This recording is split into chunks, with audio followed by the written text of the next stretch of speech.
akka carraa ta'ee walitti bu'iinsa tasa uumameen namni isin beektan tokko cuubeedhaan yookaan immoo wanta qara qabuun otoo waraanamee fi hanga mana yaalaa geessanitti gargaarsa duraa akkamitti kennuu fi akka dandeessan ni beektu moo callistanii ma ilaaltu? Tokkoffaa hanga danda'ametti tasgabbahanii ambulaansii fi gargaarsa naannoo keessanitti argamu waammachuu.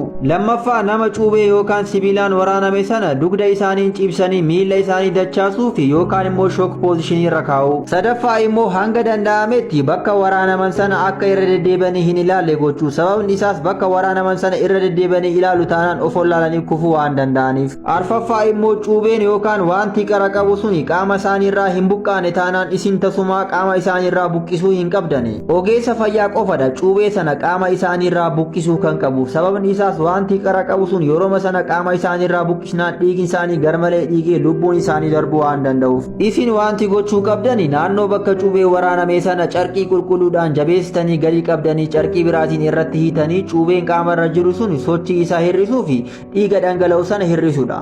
Ergaa fayyaa kana yoo dandeessan sheer godhaa. Gaaffii fi yaada keessan koomentii irraan akka harkaan gaarii isiniif haa ta'u.